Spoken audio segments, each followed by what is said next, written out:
이 국부펀드의 투자가 만약에 실패한다면 그 책임은 누구에게 전가할 것입니까? 그 회사가 이익을 내지 못하고 적자를 내거나 극단적으로는 망하는 상황이 되면 그거에 투자를 한 국민들에 대한 세금의 환수는 어떻게 해줄 것인지에 대한 그런 리스크는 생각해 보셨습니까?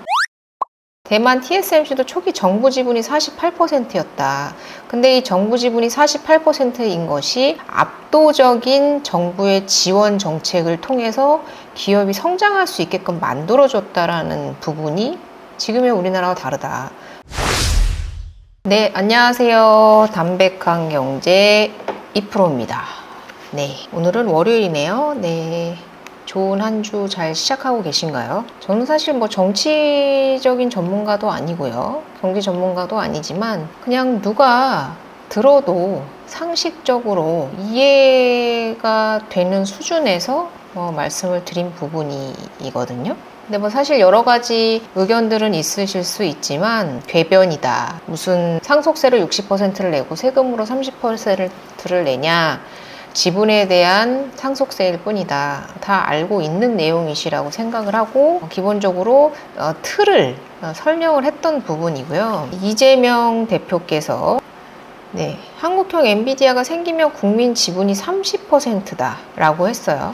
이제 지분을 국민의 이름으로 30%를 갖게끔 해주겠다라는 내용이에요. 그러니까 이게 그냥 지나가는 얘기로 하신 부분일 수도 있겠다라는 생각이 들지만 그런 부분에 정말로 희망을 갖고 가능할지도 모르겠다라는 그런 희망 고문이 될 수도 있기 때문에 저는 짚고 넘어가야 되는 부분이 아닌가라고 생각이 들어요. 이 TSMC가 처음에 국영기업으로서 100% 국가기업으로 출자가 됐고 이제 추후에 주식회사로 전환이 됐는데 상당히 대만 국가적인 차원에서 엄청난 지원을 많이 받고 성장한 기업이란 말이에요. 근데 명확하게 지금 비친화적 기업 정책을 펼치고 있는 게 맞습니다. 이 TSMC가 처음에 국영기업으로 창립이 되었을 1980년대에 우리나라는 어땠습니까?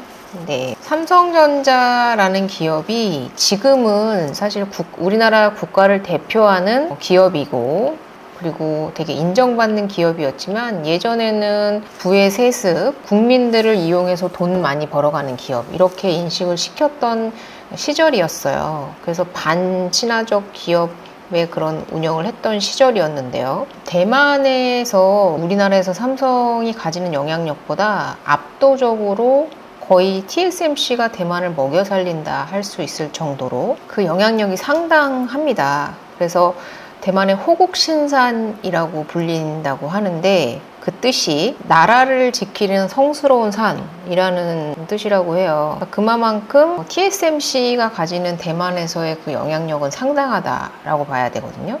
그러니까 거의 지금은 대만의 행정원 국가기금 발전 기금에서 어느 정도 한 7, 8% 정도의 비율로 보유를 하고 있지만 주식회사로 전환이 됐고 처음에 기업이 생길 때는 정말 폭발적인 국가의 지원을 통해서 만들어진 기업이거든요. 근데 우리나라는 비친화적인 기업 정책을 하는 그런 상황에서 징벌적인 과세다라고 얘기를 할 정도로 상속세, 증여세 그리고 법인세 등등 여러 가지에 대한 그 회사를 운영함에 있어서 좀 부담이 되는 측면이 없지 않아 있고 그리고 국민이 30%의 국부펀드를 통해서 이제 민간의 70%를 주고 국부펀드로 30%를 국민이 투자할 수 있게끔 하겠다고 하는데 그렇다고 하면 이게 국영기업이지 주식회사입니까? 그래서 결론적으로는 나라에서 운영하겠다라는 건데 비친화적인 기업 운영을 하면서 결론적으로는 국영화된 엔비디아를 운영을 하겠다.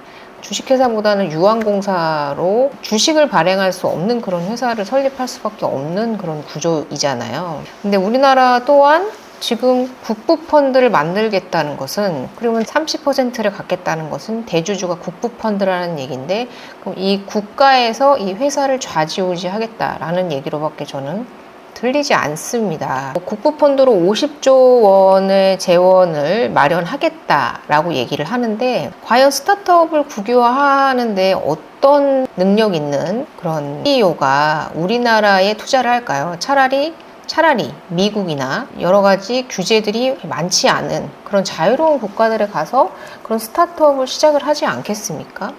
특히나 지금 반친화적인 정책을 펼치고 있는 당에서 그런 얘기를 한다라는 것은 이거는 국영 기업을 만들겠다, 국가에서 기업을 통제하겠다, 그리고 거기서 나오는 배당 금액을 국민들에게 배당하겠다라는 건데, 만약에 실패하면요, 이 국부펀드의 투자가 만약에 실패한다면 그 책임은 누구에게 전가할 것입니까? 국민들이 30%의 지분으로 그 기업에 투자를 했는데 국가의 그런 국부펀드가 잘 운영이 되지 않아서 그 회사가 이익을 내지 못하고 적자를 내거나 극단적으로는 망하는 상황이 되면 그거에 투자를 한 국민들에 대한 세금의 환수는 어떻게 해줄 것인지에 대한 그런 리스크는 생각해 보셨습니까? 사업을 한 번도 해보시지 않은 정치인분께서 단순히 기금을 조성한다고 해서 기업이 만들어진다라는 단순한 논리로 여당의 무지몽매하다라는 표현을 썼는데, 대만 TSMC도 초기 정부 지분이 48%였다. 근데 이 정부 지분이 48%인 것이 압도적인 정부의 지원 정책을 통해서 기업이 성장할 수 있게끔 만들어줬다라는 부분이 지금의 우리나라와 다르다.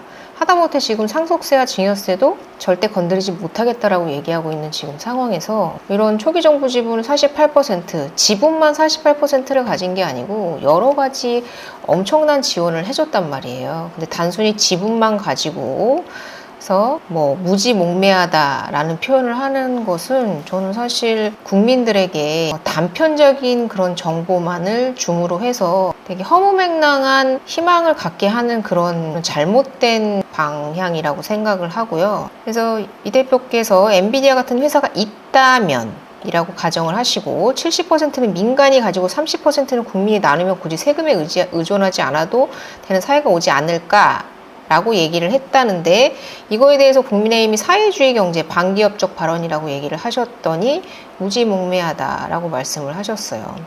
30%를 국민이 나누면 세금을 내지 않아도 되지만 반대로 그 기업이 잘 이루어지지 않아서 기업이 망하면요? 그러면 그 세금 30%는 고스란히 국민의 부담으로 떠안아야 됩니까? 그러니까 이 국유화 하겠다는, 그러니까 국부펀드 30% 지분율이면 대주주입니다. 대주주. 그 지분에 대한 상속세와 증여세 부분이지만 물론, 그리고 그 지분이 모든 주식의 극히 일부라는 것도 저는 알고 있습니다만, 그 컨트롤 타워라는 것이 얼마나 중요한지도 알기 때문에 그 대주주의 지분을 유지해야 되는 그 중요성 또한 알고 있습니다. 근데 이 주식시장에서 자유롭게 거래가 되어야 하는 주식을 강제로 정부에서 30%를 국부펀드를 조성하겠다라는 것은, 이거는 뭐라고 제가 이해를 해야 할까요? 그런 부분에 대해서 말씀을 드렸던 거고요. 저는 야당이 무지몽매하다고 생각을 하고, 국영기업의 비친화적 기업 정책으로 어떻게 엔비디아, TSMC와 같은 기업을 만들 것인지에 대해서 한번 생각해 봐야 된다라고 말씀을 드리고 싶어요. 이제 누구나 어떤 전문가들도 TSMC 같은 우리나라의 기업을 만들기를 희망합니다.